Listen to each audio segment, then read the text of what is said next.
கவர்ச்சிகரமான போராட்டக் களமாக மாறியுள்ளது குறித்த விரிவான தகவல்களுடன் இணைந்திருக்கிறோம். கடந்த 2017ஆம் ஆண்டு பிப்ரவரி 20ஆம் திகதி காணாமல் ஆக்கப்பட்ட தங்களது உறவுகளை தேடித் தொடங்கிய இந்த போராட்டம் இன்றுடன் 16 ஆண்டுகளை கடந்து யுத்தம் முடிந்து 3287 நாட்களாக எவ்வித தீர்வுமின்றி தொடர்கிறது.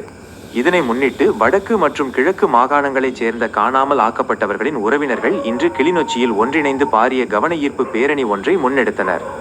இன்று காலை 11 மணியளவில் கிளிநொச்சி A9 வீதி நகர் பிள்ளையார் கோவில் முன்றலில் இந்த போராட்டம் எழுச்சியுடன் தொடங்கியது. அங்கிருந்து பேரணியாகச் சென்ற உறவினர்கள் காணாமற் போன ஆட்கள் பற்றிய அலுவலகத்தின் OMP பிராந்திய கிளைக்கு முன்பாக சென்று தமது பலத்த எதிர்ப்பை வெளிப்படுத்தினர். பேரணியின் இறுதியில் டிப்போ சந்திக்கு அருகில் உள்ள மீனாட்சி அம்மன் ஆலயம் ஒன்றலில் போராட்டம் நிறைவு பெற்றது. போராட்டத்தின் போது தாய்மார்கள் முன்வைத்த கோரிக்கைகள் அனைவரையும் உலுக்கியுள்ளன. தள்ளாடும் வயதிலும் வீதியில் நின்று போராடுகிறோம். எமது பிள்ளைகளுக்கு என்ன நடந்தது என்று தெரியாமலேயே இதுவரை 400க்கும் மேற்பட்ட பெற்றோர்கள் ஏக்கத்துடன் மரணித்துவிட்டனர் என அவர்கள் கண்ணீர் மல்க தெரிவித்தனர். அண்மையில் டித்வா புயலால் ஏற்பட்ட அழிவுகளுக்கு உலக நாடுகள் காட்டிய அக்கறையை முள்ளிவாய்க்கால் படுகொலைகளின் போதும் சரணடைந்தவர்கள் காணாமல் ஆக்கப்பட்ட போதும் ஏன் காட்டவில்லை என அவர்கள் கேள்வி எழுப்பினர். கடந்த 16 ஆண்டுகளில் ஆட்சிக்கு வந்த எந்தவொரு அரசாங்கமும் தமக்கு நீதி வழங்கவில்லை எனவும் உள்நாட்டு பொறிமுறையில் தமக்கு நம்பிக்கை இல்லை எனவும் அவர்கள் பகிரங்கமாக தெரிவித்தனர். முக்கிய கோரிக்கைகளாக பின்வருவன முன்வைக்கப்பட்டுள்ளன. வலிந்து காணாமல் ஆக்கப்பட்டவர்களுக்கு சர்வதேச ரீதியான நீதி விசாரணை வேண்டும். அரசியல் கைதிகள் எவ்வித நிபந்தனையுமின்றி உடனடியாக விடுதலை செய்யப்பட வேண்டும். பயங்கரவாத தடை சட்டம் PTA மற்றும் புதிய PSTA ஆகியவற்றை நீக்க வேண்டும். வடக்கு கிழக்கு பகுதிகளிலிருந்து இராணுவம் வெளியேற வேண்டும் மற்றும் மனித புதைக்குழிகளை சர்வதேச கண்காணிப்பில் அகழ்வு செய்ய வேண்டும். நில ஆக்கிரமிப்பு மற்றும் திட்டமிட்ட பௌத்த மயமாக்கலை உடனடியாக நிறுத்த வேண்டும். நாங்களும் இறப்பதற்கு முன்பாக எமது பிள்ளைகளுக்கு என்ன நடந்தது என்ற உண்மையை சர்வதேச சமூகமாவது வெளிப்படுத்த வேண்டும் என்பதே இந்த முதிய பெற்றோர்களின் இறுதி வேண்டுகோளாக உள்ளது.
நான் வடக்கு கிழக்கு வலிந்து காணாமலாக்கப்பட்ட உறவுகளின் சங்கத்தின் செயலாளரும் வவுனியா மாவட்ட தலைவியுமாக உள்ளேன்.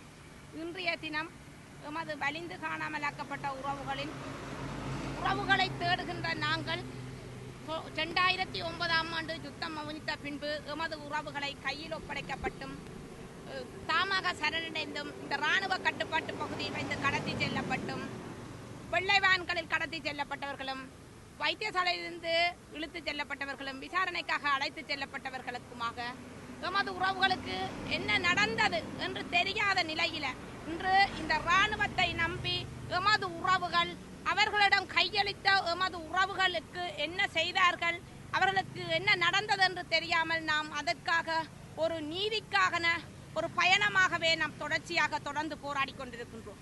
எனவேதான் நாம் தொடர்ச்சியாக 2010 தொடர்ச்சியான தொடர் கவன ஈர்ப்பு போராட்டங்களை செய்து வருகின்ற போது இன்று 16 வருடங்களை கடந்திருக்கின்ற வேளையும் அதே போன்று நாம் தொடர்ச்சியான தொடர் கவன ஈர்ப்பு போராட்டத்தை கிளிநொச்சி மாவட்டத்தில் கந்தசாமி முன்றலிலே 2017 ஆண்டு 20ஆம் தேதி 2ஆம் மாதம் ஆரம்பிக்கப்பட்டது. அன்று தொடக்கம் இன்று வரை எமது உறவுகளுக்காக நீதி வேண்டி நாம் இந்த உள்நாட்டு பொறிமுறையிலே எமக்கு எந்த ஒரு நம்பிக்கையும் இல்லாமல், ஏனென்று கேட்டால் நாங்கள் 100வது நாள் போராட்டம் 500வது நாள் போராட்டம் வீதிகளை மறைத்து போராடி எத்தனையோ காணாமலாக்கப்பட்ட OMBயிடம் போய் பாருங்கள் என்று சொல்லி சாட்சியமாக 5 உறவுகளை கூட நாங்கள் கையில் ஒப்படைக்கப்பட்ட ஆவணங்களோடு நாங்கள் OMBக்கு வழங்கி இருந்தோம். ஆனால் அந்த OMB ஆனது இன்று வரை அந்த 5 சாட்சியங்களுக்கும் ஒரு சாட்சியமாவது கண்டுபிடித்து தராத வேளையில நாம் இந்த உள்நாட்டு பொறிமுறையில் எந்தவித நம்பிக்கையும் இல்லாமல், ஏனென்றால் அவர்களுடைய பொறுப்பற்ற தன்மை அங்கே வெளிப்பட்டது.